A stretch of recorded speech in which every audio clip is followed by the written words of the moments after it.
Hello there, everybody.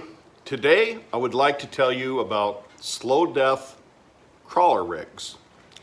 Now, the last time we were out fishing, we got our limit of walleye coming into the shore, coming into the launch, talking to a couple other fishermen, asking, how did you guys do? And our reply was, well, we did pretty well. We got our 3-man limit. And the guy says, what did you use to catch them on? And I said, well, a combination of crankbaits and slow death harness rigs, crawler rigs. However you want to call it, I don't really know what it's called. It's kind of like a crawler harness, but there's no blades and no beads to it. And it's simply a twisty hook called a slow death hook, tied onto some fluorocarbon, 12-pound test, about 3 foot long. And then you simply put it on your bottom bouncer, put a crawler on it, and there's a certain way to put that crawler on it too, and then you drag it along the bottom. So the video today is I'm going to show you how we make a slow death crawler rig. So what is a slow death crawler rig? Well, it is a twisty hook and about 3 foot of fluorocarbon line. I use 12-pound test and then a barrel swivel at the end. Now for today's demonstration, this fluorocarbon line doesn't show up very well, so we're going to use a piece of yellow line. In this case, it's a Mustad number 2 slow death hook. I know they make other sizes. This is just the size that we use. So what we do, we thread the end into the eyelet of the hook.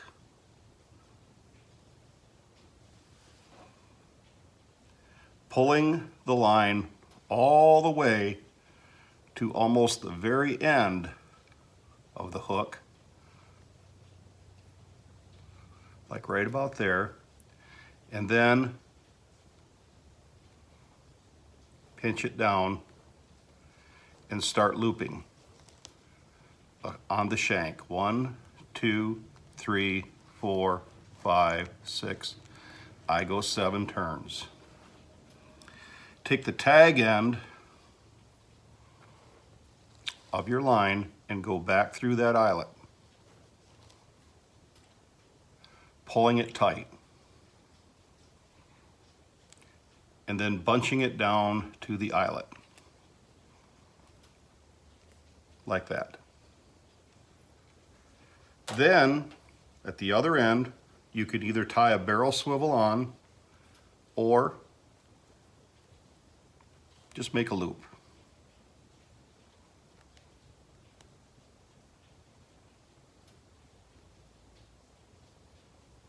Like that. This end ties to your bottom bouncer, and then you tie the bottom bouncer onto your line.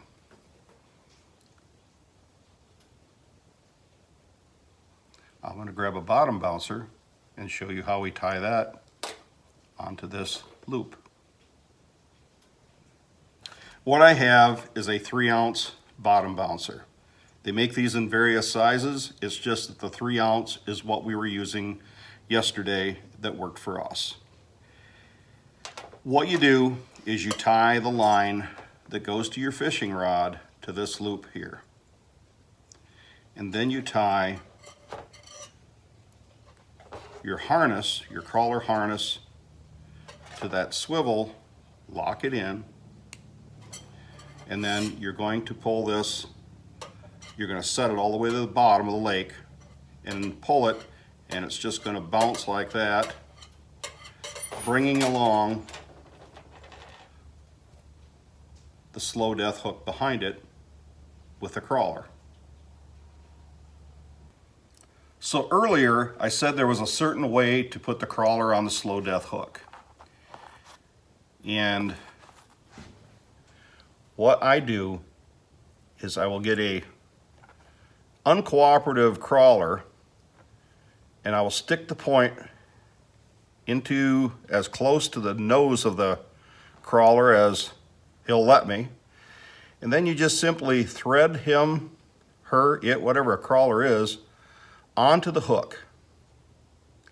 Now this isn't anything that I've discovered. You can find this information on the internet. They've done seminars on this. So you get this slimy, twisty, crawly crawler, thread it onto your twisty hook, and run it up past the eyelet so that it's actually up on the line. And then about an inch behind, you simply break it off. And then the motion of this going through the water, twisting, turning, spinning, just drives the walleye nuts. It's worked well for us many, many times, and it should work well for you too. So that's how we make the slow death crawler rig, crawler harness, whatever you want to call it. Number 2, mustad slow death hook. They make them in other sizes. 3 foot of fluorocarbon line, 12-pound test, whatever you feel comfortable using, and either a barrel swivel on the end or just a simple knot. Once we have them made, we put them on these little devices to keep them stored neatly, out of the way, and they go in a box like that. That box also contains my spinnerbait harnesses. I hope you found this video helpful. I hope it helps increase your walleye catch. And I want to thank you for watching. And until the next time, take care and God bless.